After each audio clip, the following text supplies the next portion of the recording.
च सुरेन्द्रे च कौशिके पाद संस्पृशि निर्विशेष मनस्काय श्री वीरस्वामिने नमः। आर्हत वाङ्मय में कहा गया है, जेय बुद्धा अइक्कन्ता जे ये बुद्धा अनागया संति तेसिम पइत्थानम भूयाणम जगई जहा। जितने भी तीर्थंकर हुए हैं अतीत काल में, अनंत हो गए हैं, और जितने भी तीर्थंकर अनागत काल भविष्य में होंगे, अनंत होंगे। हमारे निकट अतीत में तो वर्तमान अवसर्पिणी में भगवान ऋषभ आदि भगवान महावीर तक 24 तीर्थंकर हुए हैं। जो निकट अतीत भी है, निकट भूमि क्षेत्र भी निकट है, इस वर्तक क्षेत्र में हुए हैं। जितने भी तीर्थंकर हुए हैं वह होंगे, उनका आधार क्या है? संति, शांति उनका आधार है। जैसे प्राणियों के लिए पृथ्वी आधार है, पृथ्वी पर हम रहते हैं, प्राणी रहते हैं, इसी प्रकार तीर्थंकर बुद्ध जो हुए हैं उनका आधार शांति है। यानी शांति के बिना केवल ज्ञान हो नहीं सकता। 14 गुणस्थान बताए गए हैं, तो पहले 12वां गुणस्थान प्राप्त होगा, क्षीण मोह गुणस्थान प्राप्त होगा। क्षीण मोह स्थिति हो गई, फिर तो पूरी परम शांति हो गई। उसके बाद केवल ज्ञान की प्राप्ति होती है 13वें गुणस्थान में। मोहनीय क्रम जब तक रहेगा तब तक केवल ज्ञान, केवल दर्शन की प्राप्ति नहीं होगी। पहले मोहनीय क्रम जाता है, बाद में केवल ज्ञान होता है। ऐसा नहीं कि साथ साथ हो जाएंगे, मोहनीय जाएगा साथ साथ केवल ज्ञान हो जाएगा, ऐसा भी नहीं होता। पहले मोहनीय को जाना पड़ेगा, बाद में केवल ज्ञान आएगा, कदेक उभरेगा, प्राप्त होगा। तो बुद्धों का बुद्धत्व, तीर्थंकरों का तीर्थकृत्व या वो उनका केवल ज्ञान है, वो मानो शांति पर आधारित है। शांति के बिना केवल ज्ञान नहीं, बिना केवल ज्ञान के कोई तीर्थंकर भी नहीं बन सकता।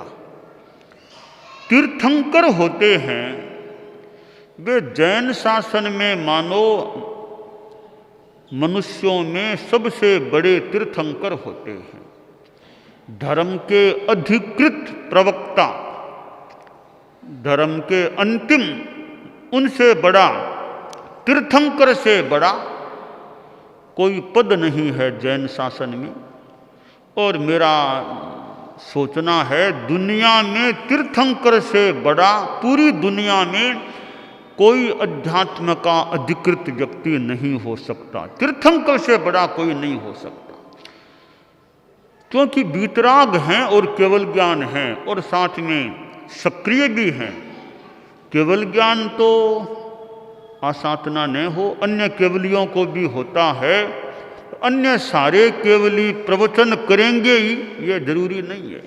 हमारे संतों में भी सारे कोई व्याख्यान थोड़ा ही देते हैं, कोई देने वाले देते हैं।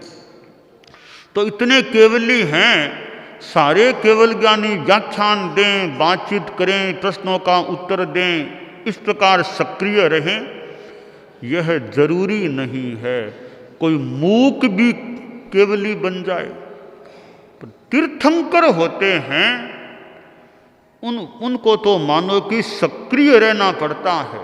प्रवचन दो, देशना दो, प्रश्नों के उत्तर भी देना, तो वे सक्रिय रहते हैं, क्योंकि मानो जिम्मेवारी पर है, एक बड़े स्थान पर हैं। तो तीर्थंकर से बड़ा दुनिया में अध्यात्म का प्रवक्ता, अधिकृत प्रवक्ता नहीं हो सकता, ऐसा प्रतीत हो रहा है। तो शांति की बात चली। तीर्थंकर तो खैर परम शांति वाले होते हैं। सामान्य मनुष्य हैं, वे भी शांति से जिए, शांति से रहें और शांति से रहने दें। शांति में रहो, शांति में रहने दो, खुद भी शांति में रहो, दूसरों को भी शांति में रहने दो, किसी की शांति भंग मत करो। जैसे छोटे प्राणी हैं, उनकी भी शांति भंग हमारी ओर से बिना मतलब न हो जाए। कैसे? मान लो 15-20 कबूतर चुग्गा खा रहे हैं, मार्ग में कहीं इधर कबूतर चुग्गा खा रहे हैं, हम उनके पास जाएंगे तो उड़ जाएंगे, फिर उनकी शांति भंग हो गई ना। तो चुग्गा खा रहे थे, हम बीच में उनके पास क्यों गए? थोड़ा दूर से ही निकल जाएं तो उनको तकलीफ न पड़े। उनकी शांति, कबूतर तो शांति का प्रतीक कहते हैं, तो कबूतर की शांति में हम बाधक न बने, तो किसी की शांति में बाधक न बने। कोई कुत्ता शांति से सो रहा है, उसको बिना कांकरा फेंक के जहाँ तक हो सके क्यों जगाएं? बेचारा शांति से सो रहा है, उसकी शांति में क्यों बाधा? हम सो रहे हों, बीच में कोई ऐसा तकलीफ दे जगाए तो कैसा लगता है? तो कुत्ता भी सो रहा है, हम क्यों उसको उठाएं, क्यों उसको तकलीफ? तो दूसरे की शांति में बाधक नहीं बने, खुद शांति में रहें, दूसरों को शांति में रहने दें। शांति का भंग हमारे भीतर में होता है। शांति के भंग में 4 तत्व काम कर सकते हैं। एक तो गुस्सा, गुस्सा हमें ज़्यादा आता है, गुस्सा आता है तो शांति भंग हो सकती है।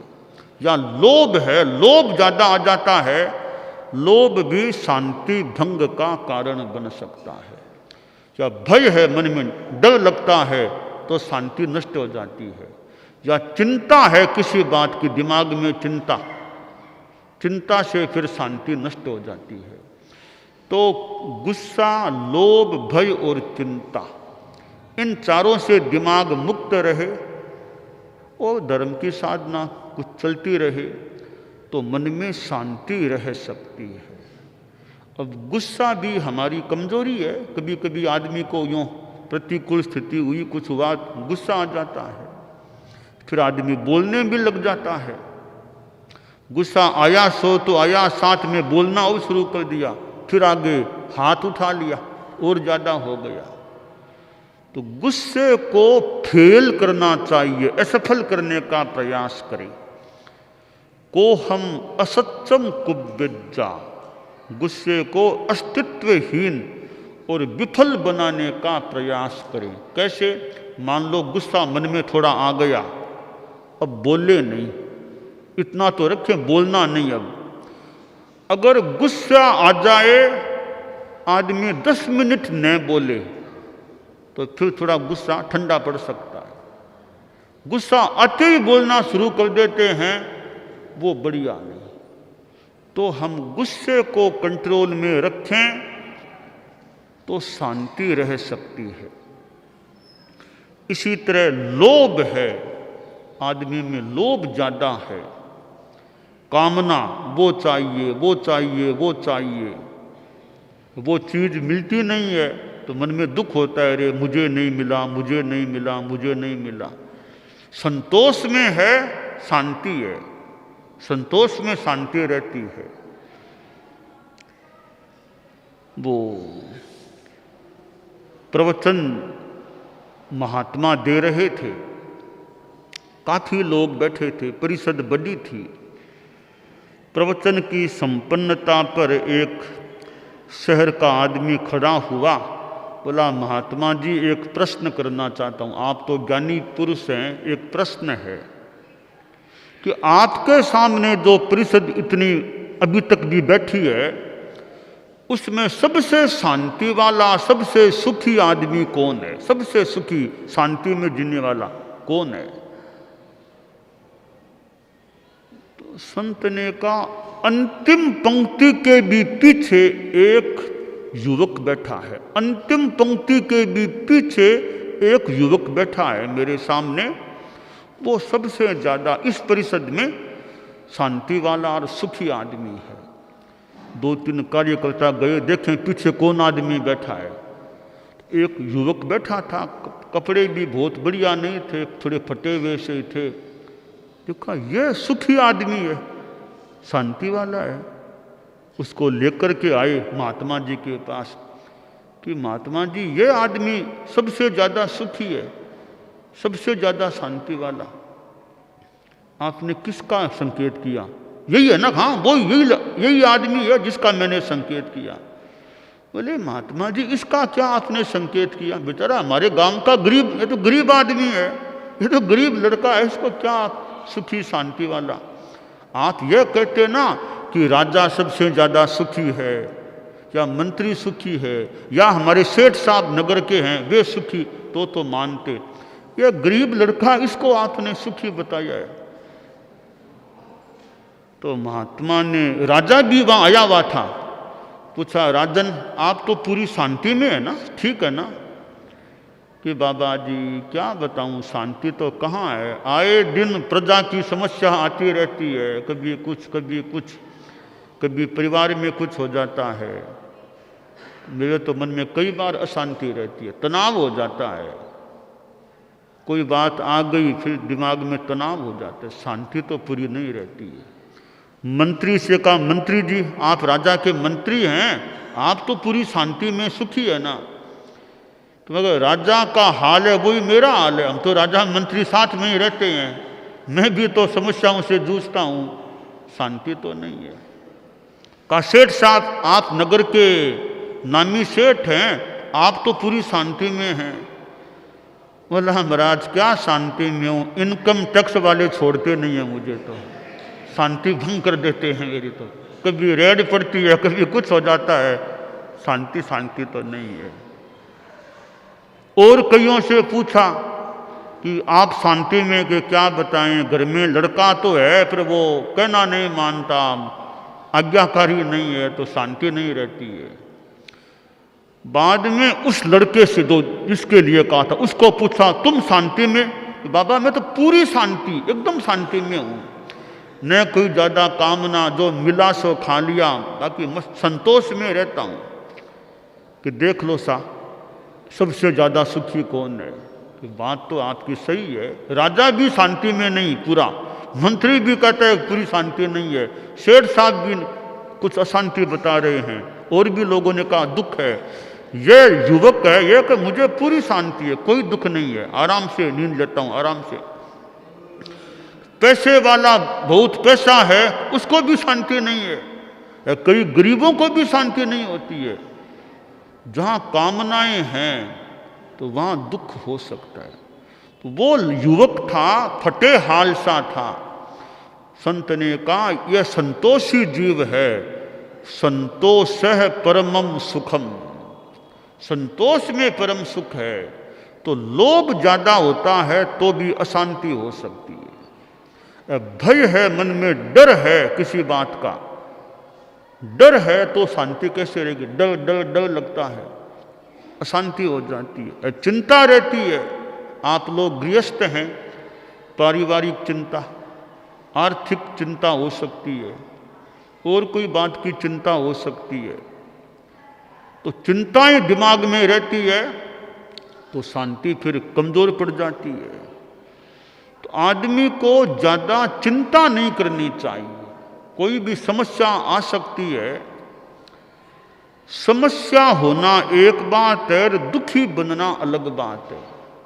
समस्या तो हो सकती है, समस्या को देखना सीखें, समस्या को हल करने का, सुलझाने का प्रयास किया जा सकता है, पर समस्या से हमें दुखी नहीं बनना चाहिए। ठीक है, कष्ट आ गया, मन में शांति रहनी चाहिए।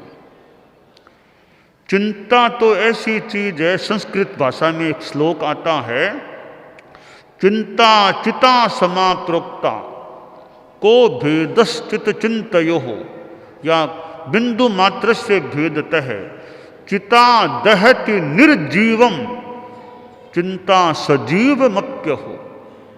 भी चिंता चिता में क्या फर्क है? दोनों में समानता लिखो, चिंतार चिता, एक बिंदु या आधा ने वो फर्क है, बाकी समान ही है। कभी समान है, थोड़ा सा अंतर है कि चिंता और चिता, चिता तो मरने के बाद वो जलाने वाली है, मरने के बाद है। चिंता जिंदा को भी जला देती है, जिंदा आदमी जलता है भीतर से चिंता के कारण से। तो चिंता हमें ज्यादा नहीं करनी चाहिए। एक सूक्त है, चिंता नहीं चिंतन करो, चिंता नहीं चिंतन करो। कोई विषय है, समस्या है, उस पर चिंतन करें कि कैसे इसका समाधान हो सकता है। परम पूज्य आचार्य तुलसी का संभवतः यह है कि चिंता नहीं चिंतन करो। एक जीवन का एक पथ दर्शन है कि चिंता नहीं चिंतन करो। चिंता में क्या होगा? शांति से सोचो कि हल क्या हो सकता है। तो शांति के लिए चिंता से बचना चाहिए। चिंता करनी भी है, मान लो चिंता चिंतन करना भी है, दिन में आधा घंटा 20 मिनट बैठो, जो भी चिंता चिंतन करना करो, फिर अपना दिमाग को हल्का कर दोगा। दिन भर चिंता का भार नहीं ढोना चाहिए। चिंता तो वैसे करनी भी नहीं चाहिए, चिंतन रूप में भी ज्यादा भार न रखें। करना हो तब कर लिया, फिर दिमाग को हल्का रखें, प्रसन्नता बनी रहे। तो शांति में रहें और शांति में दूसरों को रहने दें, खुद भी शांति में रहें। आप लोग गृहस्थ हैं, पारिवारिक जीवन जीते हैं, तो परिवार में भी अशांति हो सकती है। आपस में कहा सुनी हो जाए, बोलाचाली हो जाए, कुछ कलह हो जाए तो अशांति हो सकती है। कभी लड़का बाप की नहीं मानता है, आपस में परिवार में छोटी मोटी बातें, उनको लेकर कलह हो सकता है। तो परिवार में भी कैसे पारिवारिक शांति रहे। थोड़ा सहन तो करना पड़ता है, सहन करना होता है। पिता को भी कई बार सहन करना होता है। सहन करेंगे तो शांति रहेगी। कई बार बड़ों को भी थोड़ा मौन रखना पड़ सकता है। हर जगह बोलेंगे तो बात बिगड़ सकती है। कहीं कहीं होठों को सींके रखना होता है।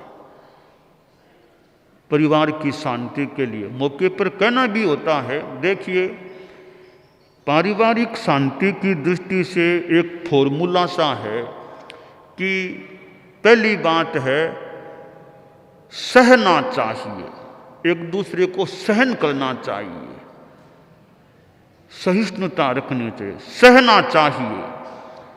तो क्या सब कुछ सहन करते रहें? कोई कुछ भी करे सब सहन करें क्या?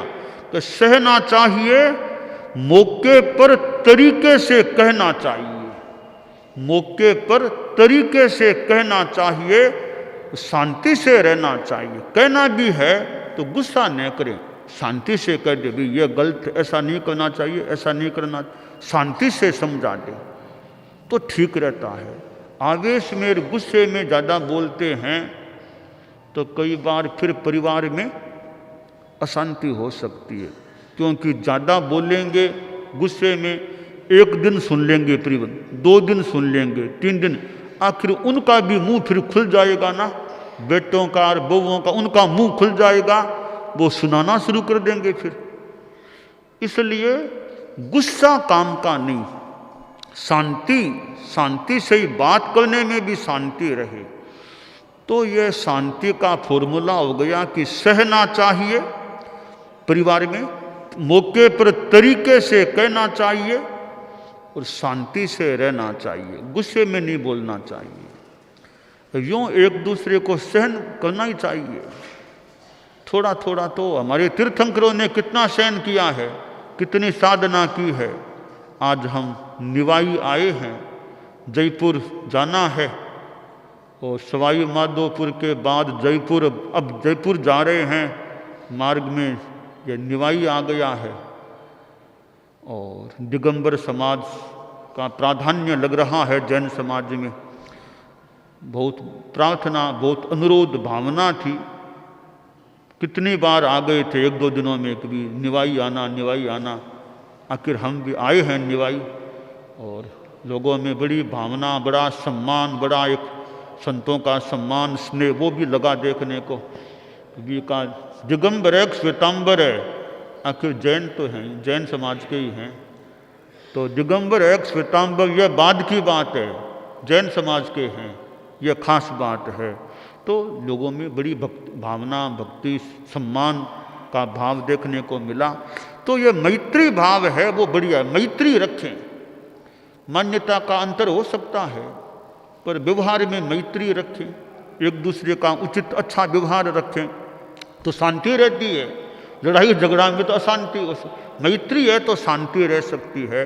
तो हम जीवन में शांति से रहें, खुद शांति में रहें, दूसरों को शांति में रहने दें, यह हमारे जीवन का एक क्रम रहे तो आत्मा के लिए भी ठीक है, दूसरों के लिए, खुद के लिए भी ठीक हो सकता है।